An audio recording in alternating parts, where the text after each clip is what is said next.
You'll see in a minute how I am. Okay, you want to test me? Testy, test, test. 1, 2, test, test. Hello. How about that? Can you? Am I good?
Good morning and welcome to WellSprings. It's so nice to see so many familiar faces and some new faces. My name is Julie and my pronouns are she and her, and I'm going to be helping us all to sing some songs. So please rise, whether in body or in spirit, and sing along if you know this.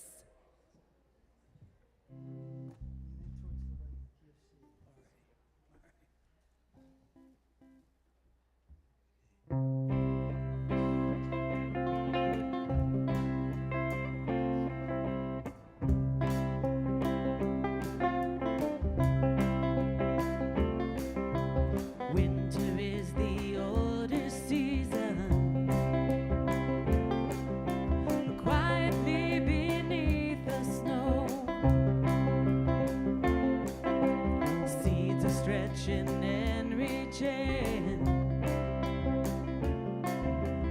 faithful as the morning glow. Carry nothing but what you must, leaning towards the light.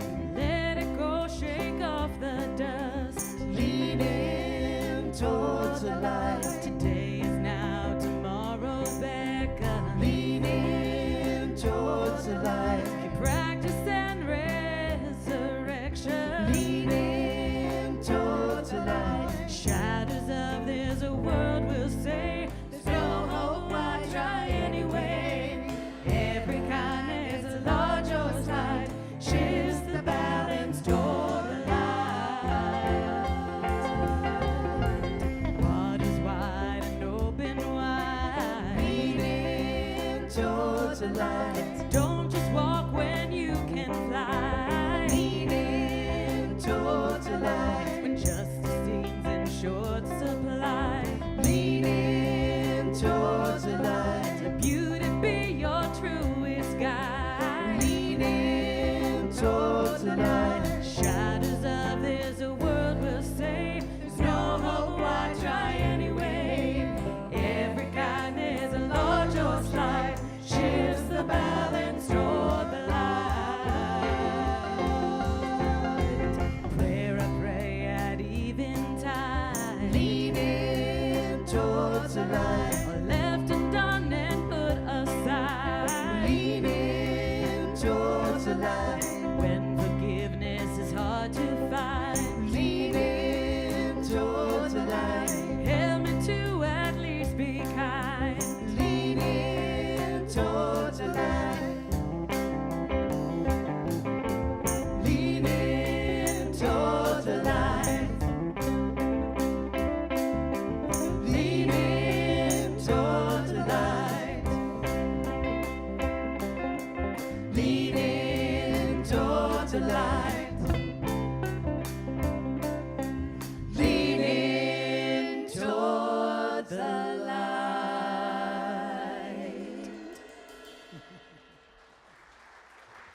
Please take a seat. I know this is a favorite of Carol's. I don't see her, but this is for you, Carol.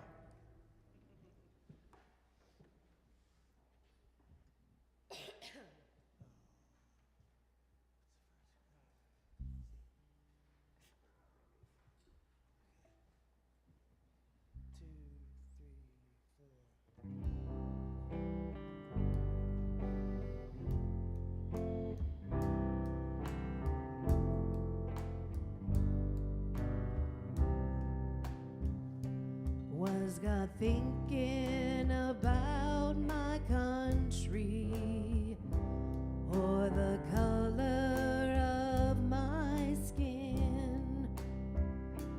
Was God thinking about my religion and the way I worshiped them? Did God create me in just her image, or every living thing? When God made me, when God made me,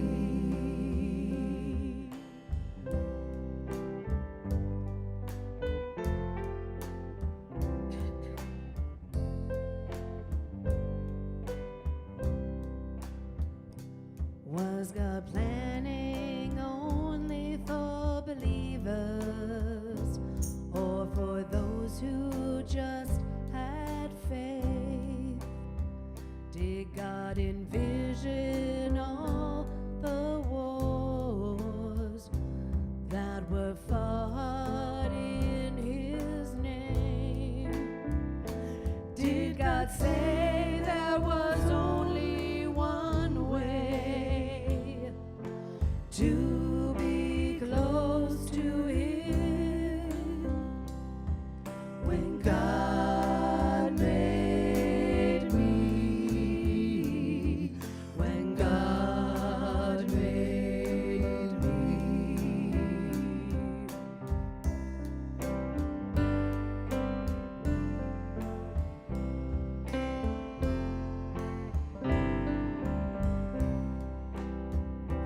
Did God give us the gift of love to say who we could choose?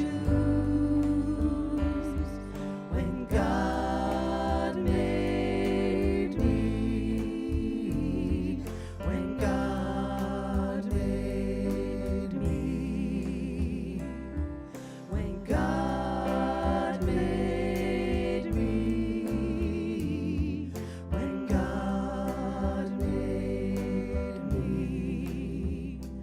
Did God give me the gift of voice so some could silence me? Did God give me the gift of vision, not knowing what I might see? Did God give me the gift of compassion to help my fellow man?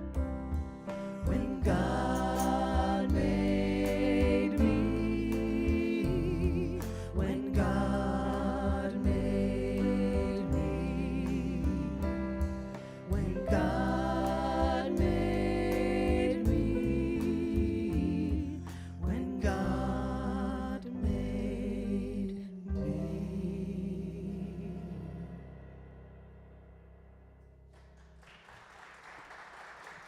Please rise for our third and final song in this song block. And if you can catch our rhythm, clap and stomp along with us. Just gotta go. Real loud.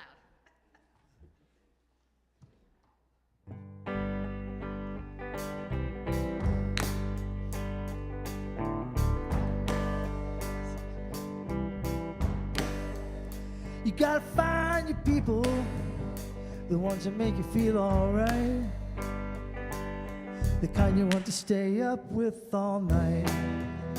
You gotta find your people, the ones that make you feel whole, they won't leave your side when you lose control, the ones that don't let you lose your soul. You gotta find the people, the ones who get the joke, who understand what you're saying before a word is spoken. You gotta find your people, who put the needle in the groove. When you're together, you got nothing to prove. When you're together, you got nothing to lose. In a world full of strangers, you don't know who to trust. All you see is danger, trying to find what you lost. Can't go it alone, everybody needs help. You gotta find your people, then you find yourself. You gotta find your people that'll call you bluff, who ride along when the road is rough. You gotta find your people, the ones who make you feel equal. They pick you up and don't put you down, help you find your way in the lost and found. In a world full of strangers, you don't know who to trust. see is danger, trying to find what you lost. You can't go it alone, everybody needs help. You gotta find your people, then you find yourself. The ones that understand you, the ones that lend a hand to you, the ones that don't demand anything from you.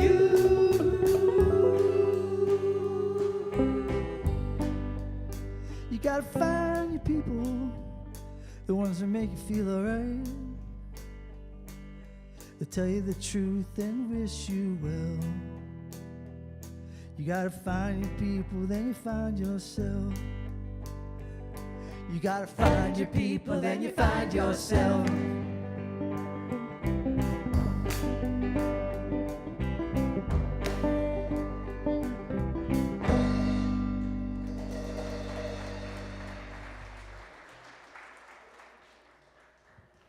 Welcome to WellSprings, my people. Found my people. Welcome to WellSprings, both those of you here in Bell Hall, many of you here in Bell Hall, and everyone joining us online this morning, welcome. My name is Kathy Burkhow. My pronouns are she and her, and it is my honor and my blessing to be here as your worship leader this morning. Each week when we gather, we light this chalice as a symbol of our shared spiritual heritage as Unitarian Universalists. But it's not just a symbol of what's past, it's also a reminder to us of what is present. That divine spark, that inner light that shines at the heart of each and every one of our lives. And as we light this chalice, may we share our light with each other and with the world. This morning, we have asked Handan to come forward and light our chalice. Where is she? There she is. It's Hanan's first anniversary as our drummer in our band. So we're celebrating that with her. And when she's done so, together we will say the words on the screen. We light our chalice to celebrate the path lit before us, the warmth of kindness that shines from within us, and the radiance of wisdom that is shared between us and never goes out. Thank you, Handan. Welcome again, and good morning. Our mission here at WellSprings Congregation is to be a community charged full with the charge of the soul. And I don't know about you, but I was charged full this week watching and rewatching videos of Miley Cyrus's performance at the Grammys last Sunday. She sang her big hit, Flowers, which if you don't know it, it's a truly great breakup song. The title being about recognizing upon a breakup that she can buy herself flowers. It's about valuing a relationship that was good while it was good, but then wasn't, and saying goodbye to that relationship without remorse or regrets. This image is from the performance last Sunday is when Miley ad-libbed, started to cry, but then remembered I just won my first Grammy. And she set the whole room dancing for joy. If you haven't watched it, it was a fabulous, truly fabulous performance from a truly talented artist. And if you haven't seen it, I say go check it out on YouTube.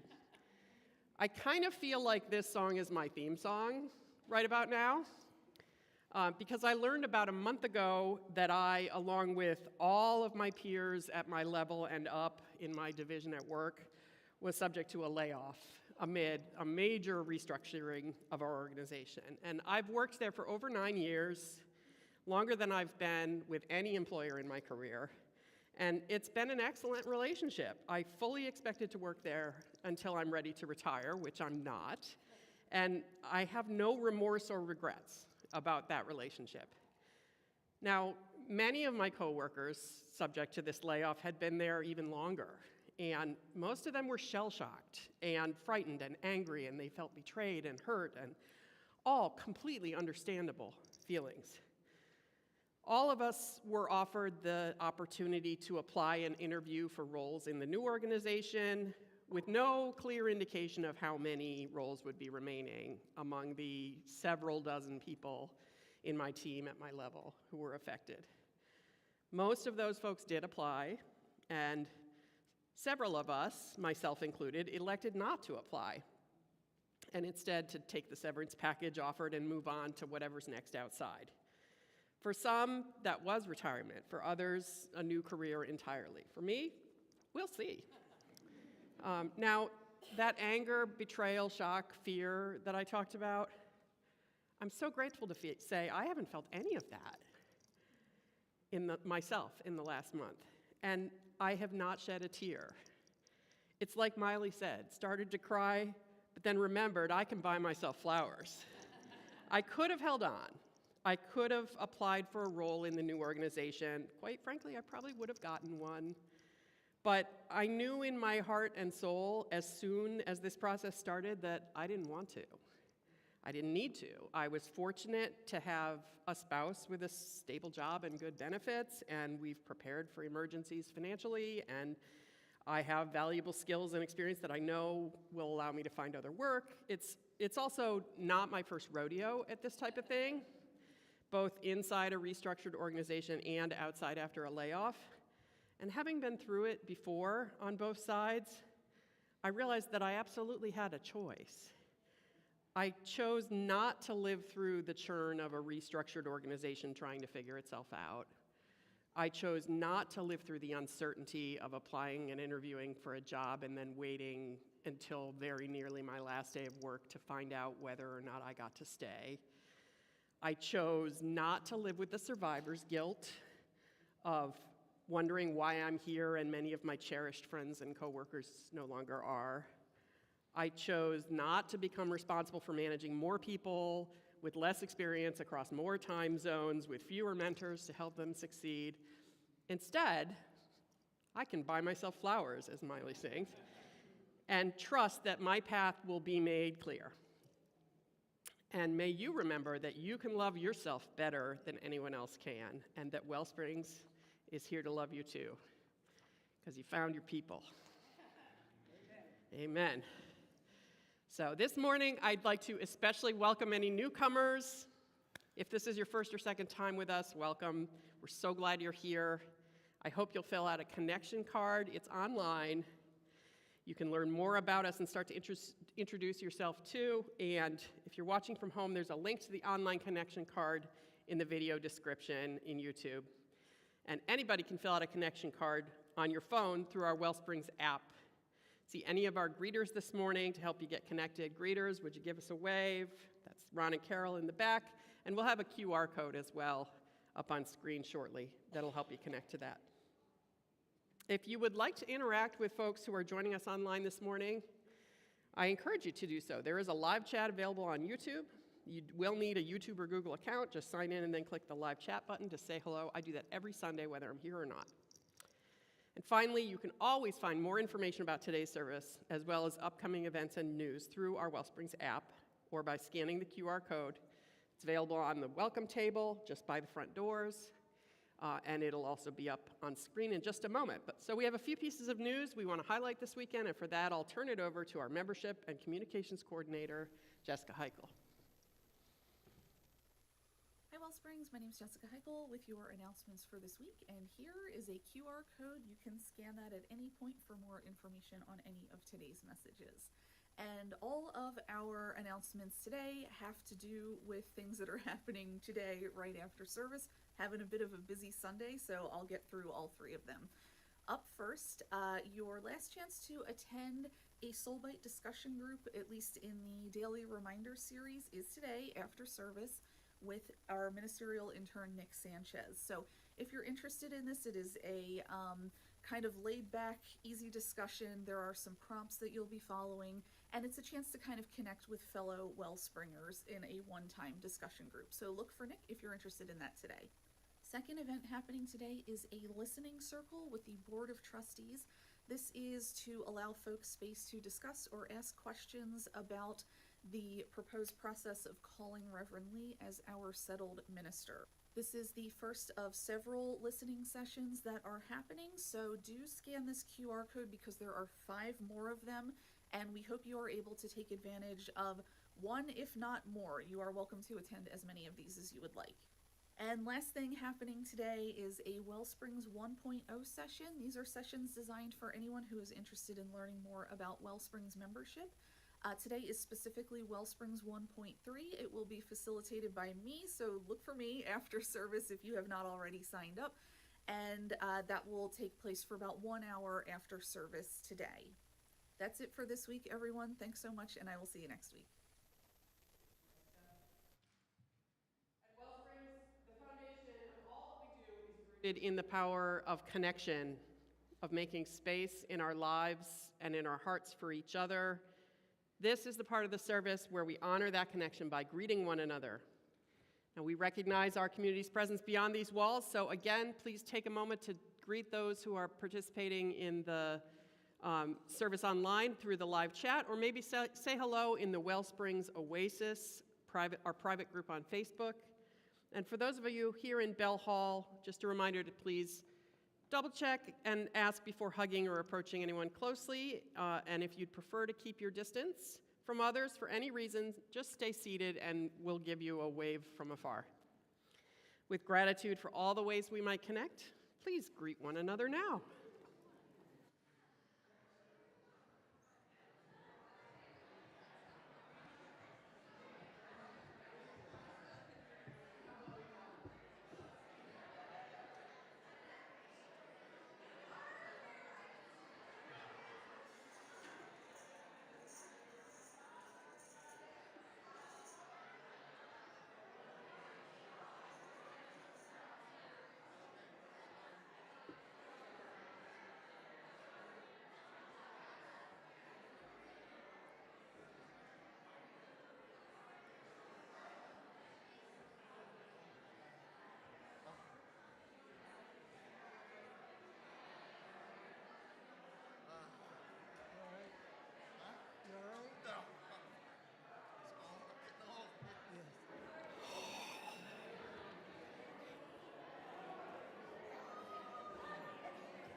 Thank you.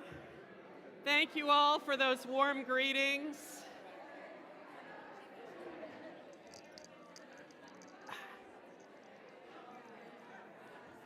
Thank you all for those warm greetings. Thank you all for those warm greetings. And the sooner you settle down, the sooner you get to see Sam hear that awesome electric clarinet again. Do you remember that from last week? Oh my God. Thank you for those warm greetings. I invite you now into our time of generosity, an opportunity to express our gratitude for and commitment to nurture all the ways this spiritual community has an impact on all our lives. WellSprings is ours, and we are WellSprings, and we sustain WellSprings now and into the future through our contributions. If you'd like, you can use your phone to give from anywhere. Just text WSprings to 73256. It's also easy and convenient to automate your giving on Realm, and our greeters will be bringing the hats around for those who wish to donate by hand. You can also drop a cash or check donation into the box near the front doors on the welcome table. It's so easy. There are so many ways to give, so don't miss out on the joy of it. Thank you for all the ways your gifts support WellSprings. Our offering will now be gratefully received.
Did I wander into a jazz club? I don't know. You guys are awesome. Having shared energy between us and giving beyond us, let's take some time now to reground into that deep and soulful energy that's right within. We do this by doing what is most simple and elemental in our lives. We take a breath, inhaling and exhaling without rush or hurry. Breathing in and breathing out. There's nowhere else to go, nowhere else to be. So let's cultivate peace and experience presence together. As we prepare for a time of mindful silence, we follow these words from Thich Nhat Hanh. If we want to enter heaven on earth, we need only one conscious step and one conscious breath.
Wherever it is that we are, whatever it is that we're doing, however it is that we're feeling, let's remember that peace and presence are always as close to us as is our own next breath.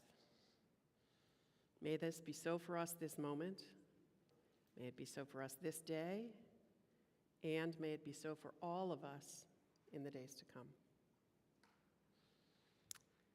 And now I'd like to invite our congregation's children to join our staff and volunteers in the back of the room for their time of fellowship in Youth Spirit. Youth Spirit will be meeting across the lawn in the Gresh Center. And grown-ups, if you came with a child who went to Youth Spirit, please leave with a child who went to Youth Spirit after the service is over.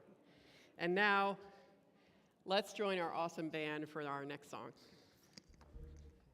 Please rise.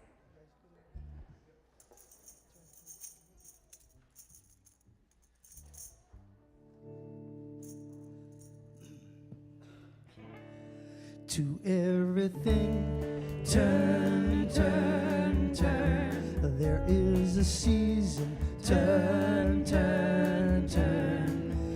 And a time to every purpose under heaven. A time to be born, a time to die, a time to plant, a time to reap, a time to kill, a time to heal, a time to laugh, a time to weep. To everything, turn, turn, turn. There is a season, turn, turn, turn. And a time to every purpose under heaven. A time to build up, a time to break down, a time to dance, a time to mourn, a time to cast away stones, a time gather stones together. To everything, turn, turn, turn. There is a season, turn, turn, turn. And a time to every purpose under heaven. A time of love, a time of hate, a time of war, a time of peace, a time you may embrace, a time to refrain from embracing. To everything, turn, turn, turn. There is a season, turn, turn, turn. And a time to every purpose under heaven. A time to gain, a time to lose, a time to rend, a time to sow, a time for love, a time for hate, a time for peace. I swear it's not too late.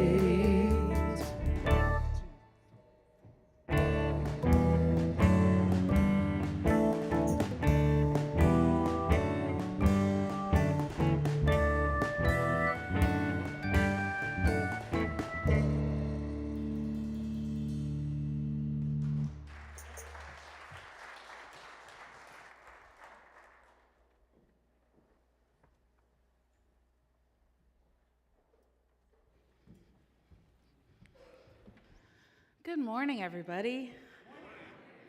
It's so good to see all your faces. I haven't been here for 3 weeks. 2 Sundays, I guess, 3 weeks altogether. The good news is it's been the same level of cloudy all 3 weeks, so just like one long day, right? Well, I'm going to start this morning with a little preview. Where is Nick in the back? Nick, raise your hand. I just want to make sure that people know who Nick is if they want to join our Soul Bite after the service. Because those discussion questions in our Soul Bite, I'm going to actually ask you one of them right now. Sorry, Nick, I'm stealing one question. It's sort of a philosophical question. You can sit back down, Nick. Sorry. And the question is, what is it that makes something alive? Right? You get what I'm asking? There are living things in the world and there are non-living things in the world. So what is that quality that makes something a living thing? What makes it alive? Any ideas? Say it again? Made out of cells. I think rocks are made out of cells too, though. Other ideas? Breathing? I don't know if like single cell organisms at the bottom of the ocean breathe, do they? Celeste? Ooh, now we're getting deep. Consciousness, soul, free will. Hard to measure. Any other ideas? There's a cycle, they live and die. Oh, birth and death and growth in between. That's an interesting one. Well, I'm poking holes in some of your answers. I'm not just trying to be a jerk. There are lots of possible answers, right? Heartbeat, movement, growth, free will, a spirit. There's lots of possible answers, and none of them quite feel rock solid or absolute for everything. And so you might say, well, what does science have to say about this question, right? And the interesting thing is, science doesn't really have an answer for this question, because the way we all commonly use the word alive isn't really a scientific term. Scientists will talk about different characteristics as common features of living things. A lot of the things that you all named, they'll talk about growth and the conversion of energy into food and response to stimuli and reproduction and dozens more characteristics. But a living thing isn't really a scientific concept. It's sort of how if you ask a practicing Hindu or a Buddhist when they got saved, right? It's like, square peg, round hole. We might be able to translate some kind of answer between the two religions, but the question is off, right? There's not really a concept of being saved in those traditions. And yet, this question of what makes something alive, gosh, does it matter? Anyone who's ever met a new baby, anyone who's ever held a loved one's hand as they pass on, knows how much it matters. At the end of life, especially, all of those characteristics are front and center, watching closely for the slowing of breath and heartbeat and movement. And yet, at that same time, those less clear, those undefinable qualities of life, they also come front and center, wondering as we do about a soul or a spirit. What happens to that part of us now? Or noticing the way that a grandfather's eyes live on in a grandchild's face. Or the ways that we carry everything that that person taught us into our own life, that we can have conversations with them in our heads sometimes, or be visited by them in a dream and have a whole new conversation somehow. Gosh, what even is life? Well, that's my time, so. No. It's an interesting question, right, to ask what makes something alive. But maybe a better question is what makes something come alive? What makes something come alive to us? We don't need a scientist or a philosopher or a priest to answer that question because we can answer it from our own experience. And when something comes alive to us, when this world comes alive to us, even on a gray, cloudy day, it changes how we move and live, right? When we have that sense of being awake to it.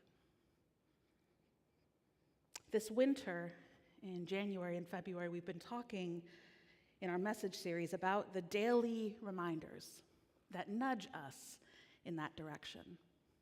The daily reminders that nudge us to uncover the spirituality that's always here, hiding in plain sight. All the connections that we have with each other, the meaning that we make out of all of this, reminding us, hey, this time between birth and death, it's all a gift. And here we are in some kind of magical, messy middle. You've heard from all of our preachers in this series so far, from Nick and myself, from Bev, our lay preacher, from Lisa, our guest last week. From all of us, you've heard that there is definitely both magic and mess in this experience that we call life. And frustratingly, there is no dial that we can turn at the beginning of life to set things to all magic, please, right? We cannot always escape the mess and the pain and the drudgery. We can't escape it, but we can move closer into the heart of it. Now, why in the hell would I want to do that, Lee? You might say. Good question. I wonder if any of you have ever heard before of a man named Howard Thurman. I see a few nods, yeah. A few of you. Howard Thurman wrestled with this same question in his life. He was born at the turn of the last century, literally November 1899. And his life spanned so much. He saw the last global pandemic, right? The 1918 flu. He saw World War I and World War II. Votes for women, that was only 1920s, right? And women's lib. He saw the Jim Crow era and the civil rights movement, Vietnam, even the early Reagan years. Most of the greatest hits of the last century, Howard Thurman lived to see. And Howard Thurman had an early experience that would set up a core tension for him, a sort of push and pull that stayed with him through his whole life. That push and pull between looking for a way to escape the suffering and the pain of the world on the one hand, and on the other hand, moving closer to connect, to understand the heart of it. You see, Howard grew up in Daytona Beach, Florida, and his mother was an active participant in their local Baptist church. But his father, Saul Thurman, was a railroad worker who spent a lot of time traveling away from the family. Add to that, Saul, for whatever reason, was skeptical of religion. He was curious, he was intellectual, he read a lot of books, but unlike his wife, he did not attend church. One day when Howard was just 7 years old, Saul returned home from work sick with pneumonia. And only 4 days later, he died in his bed at home, with little Howard holding his hand. The family prepared over those next few weeks to bury their father. But because Saul Thurman was not a church member, all of the local pastors refused to officiate his funeral. A traveling preacher, someone coming through town temporarily, eventually agreed and then devoted his entire funeral eulogy to condemn Saul Thurman to hell.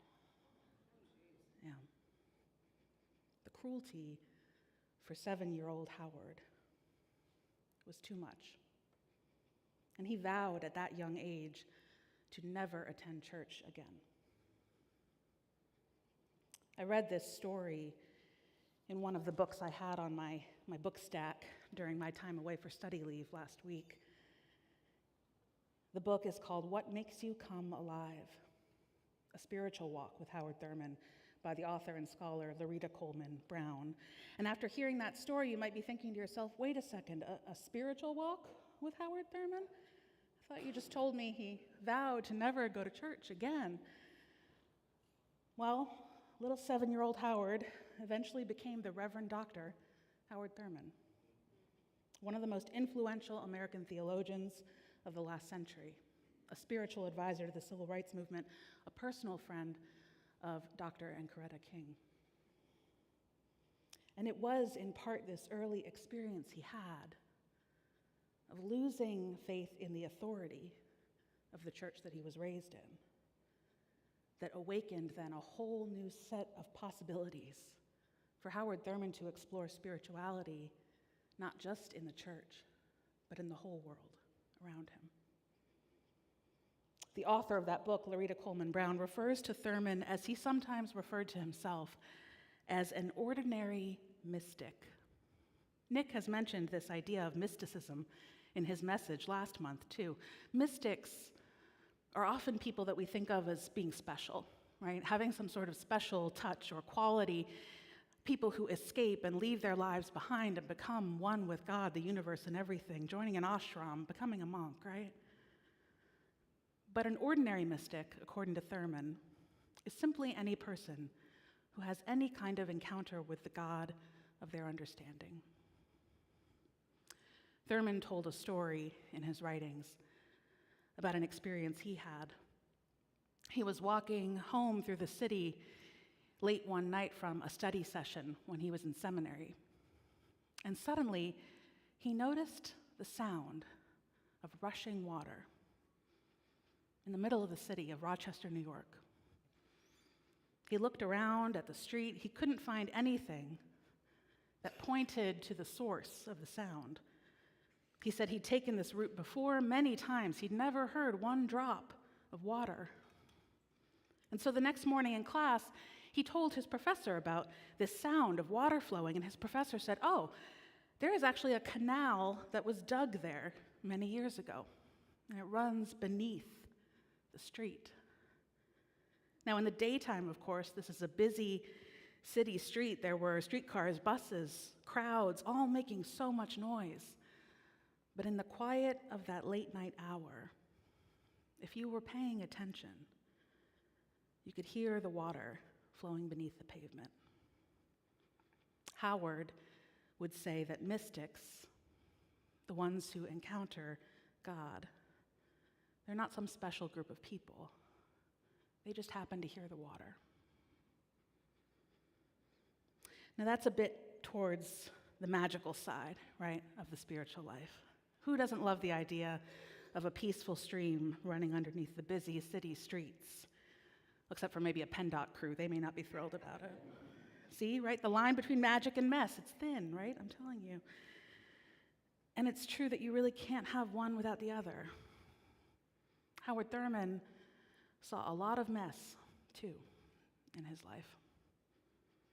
One of the quotes he's best known for came from a conversation he had when he was a dean at Howard University in Washington, D.C. He was talking with an anxious student who maybe some of you can relate to. An anxious student who was struggling with all the things he saw happening in the news, with all of the things he knew needed mending in this broken world, wondering, how do I help? What do I do with my life? And according to the legend, Dr. Thurman said to him, "Son, don't ask what the world needs. Ask what makes you come alive. And go do that. Because what the world needs is more people who have come alive."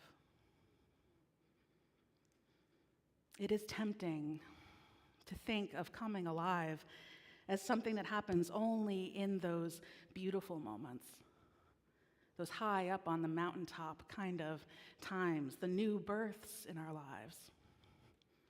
But sometimes we come alive when something hurts so much that we finally wake up and realize we need to make a change. Sometimes we come alive when we are witnessing the pain around us and we're just losing our minds that nobody seems to be doing anything about it. And I think we also come alive when we look around and we see all of these other people around us coming alive. Other people who find meaning in the same kinds of things and places. Other people who are connected by shared struggles. The world needs more people who have come alive.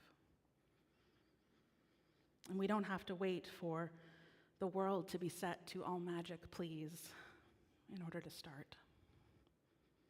Howard Thurman found spirituality, his sense of meaning and connection. He found it within this world as it is. He didn't head for the hills to hear that mountain stream. He let the river under the road surprise him. He found the magic and he stayed with the mess. Because just as much as that sound of rushing water, Thurman realized the death of his father had also made him come alive. His childhood in the Jim Crow South, the harassment and the violence he'd faced as a young black man that he knew offended his spirit, that he knew was wrong, that also made him come alive. And that feeling of being alive was not always 100% pleasant, but it was good. It was good. It is a worthwhile question for you to take with you this morning, for all of us to ask what it is that makes us come alive for ourselves. But we should also revisit that earlier question from the beginning of my message. What is it that makes something alive? What makes something else come alive to us? There are lots of possible answers, and none of them do feel rock solid or absolute. But we do know that it matters, right? It matters especially that we come alive in these times, that we come alive to each other. All of our sickest systems in this world, the racisms, the militarism, the exploitation, the poverty, all of those systems rely on unaliving each other. Rely on picking out some folks as less important or less than human, as obstacles to what we want, or as objects to be used to get it. It's Black History Month, and you may recall from your 7th grade unit on the Constitution, I do, that some folks were written into our founding documents as 3/5 of a person. That's a pretty big unaliving of a whole human being. The fancy word for it, of course, is dehumanization. As if we were rocks or tools or machines running ourselves into the ground instead of soft, fleshy things that breathe and move and grow and sing. When we protect and honor our spiritual lives and remember the meaning and the connection that is beneath all of this, it also helps us to do that for each other. Protecting and honoring somebody else's humanity protects our own, and vice versa. And I could not tell you for the life of me, but it does seem that one of those magic things that helps us come alive, Kathy talked about it this morning. We did not plan to have an all-Grammy service today. But somehow one of those magic things that helps us come alive to ourselves and to each other is song, is music. The writer Anne Lamott, in her book Traveling Mercies, has this quote some of you have probably heard. She says, "How come you can hear a chord and then another chord and then your heart breaks open?" Maybe it's because music helps us in that big push and pull. It helps us move towards the tough stuff. It offers us in our soft, fleshy selves something to soothe and comfort us as we move closer to the mess. And it was one of those moments last week that I recognized. Another highlight from the Grammy telecast. If you missed it, I'll give you the short version of the background.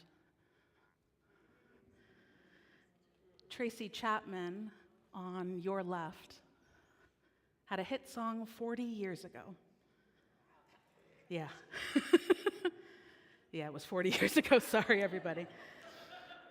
Maybe like 38, but rounding up. Tracy Chapman had a hit song called Fast Car in the 1980s. And last year, Luke Combs, on your right, a country singer, probably half her age, released a cover of her song that has been at the top of the charts for like 11 billion weeks now.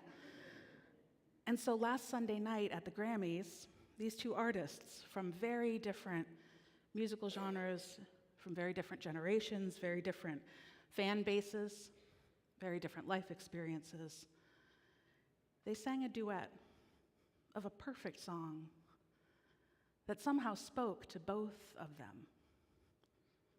Tracy Chapman, by the way, looking incredible.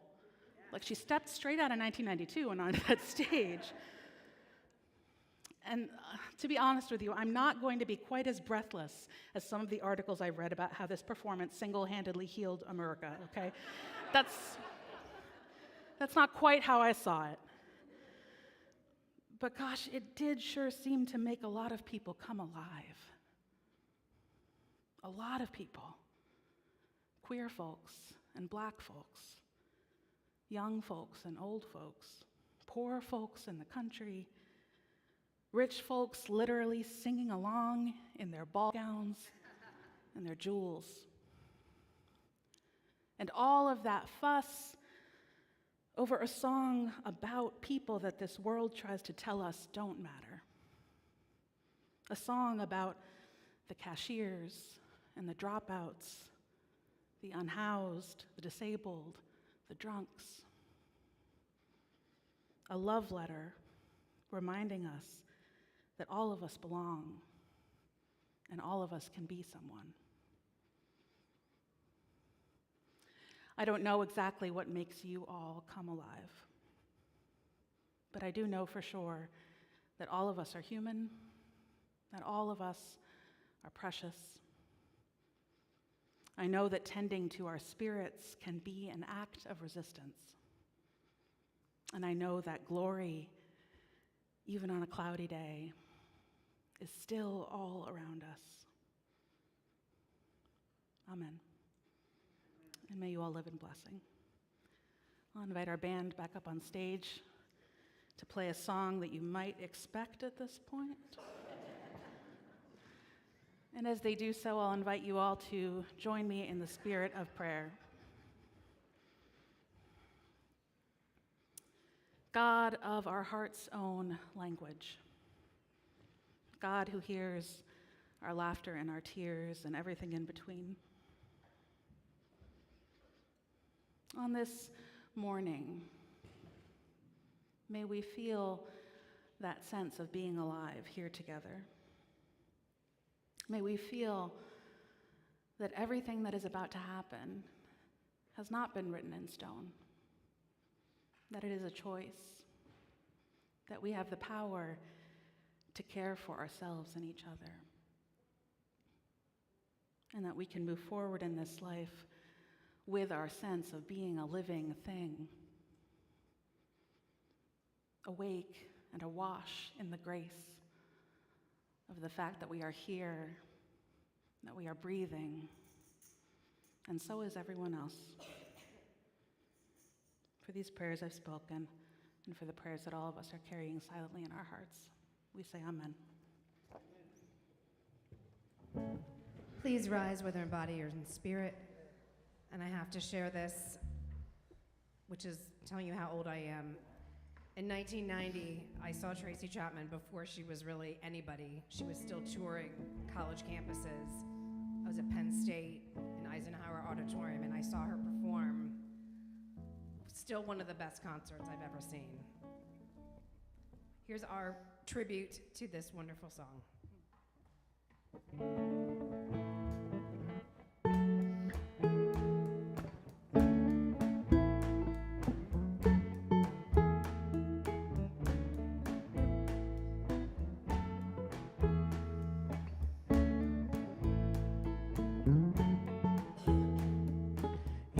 Fast car, I want a ticket to anywhere.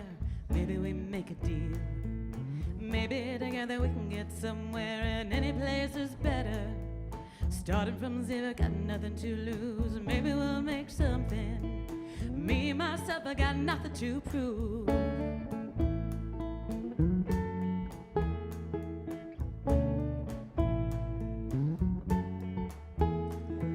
You got a fast car, I got a plan to get us out of here. Been working at the convenience store.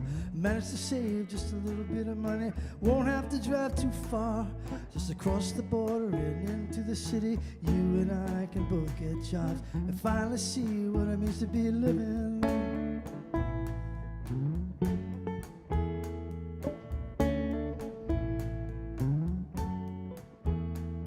See, my old man's got a problem. With a bottle, that's the way it is. He said his body's too old for working.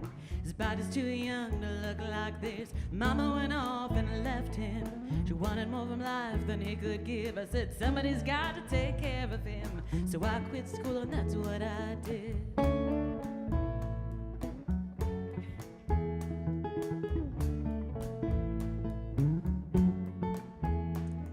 You got a fast car. Is it fast enough so we can fly away? We gotta make a decision. Either leave tonight or live and die this way.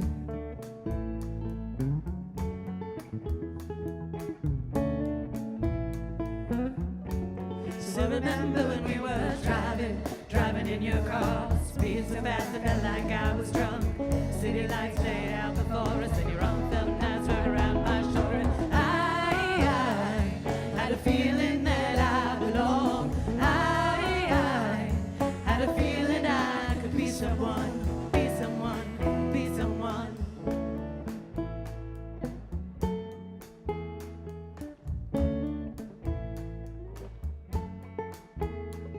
Say you got a fast car.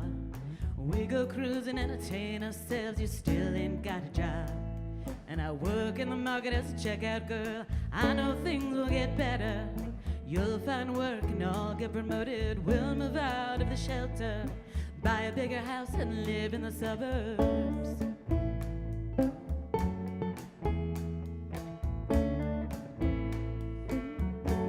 So remember when we were driving in your car. Speed so fast I felt like I was drunk. City lights laid out before us, and your arm felt nice right around my shoulder, and I had a feeling that I belonged. I had a feeling I could be someone, be someone, be someone.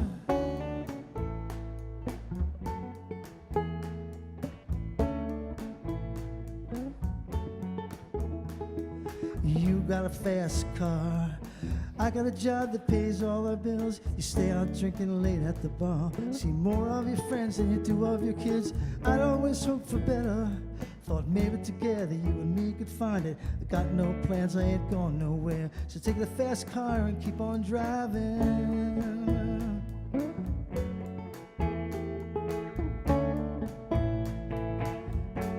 Still remember when we were driving in your car. Speed so fast, I felt like I was drunk. City lights laid out before us, when your arm felt nice wrapped around my shoulder, and I had a feeling that I belonged. I had a feeling I could be someone, be someone, be someone.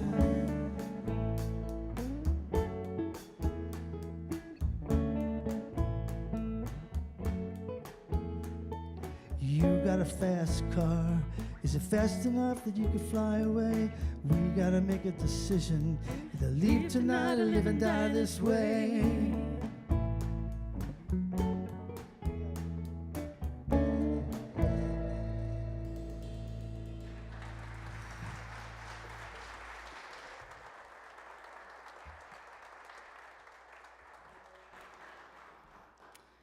This light may go out, but the source that sparked it is always within each of us. And together we say, as we release this flame from its faithful service today, we allow the spark in each of us to burn on, to warm our compassion, to fire our delight, and to light our paths today, tomorrow, and always. Oh, friends, on these gray days when the news is too much, may you have some moments in the coming week where you happen to hear the water.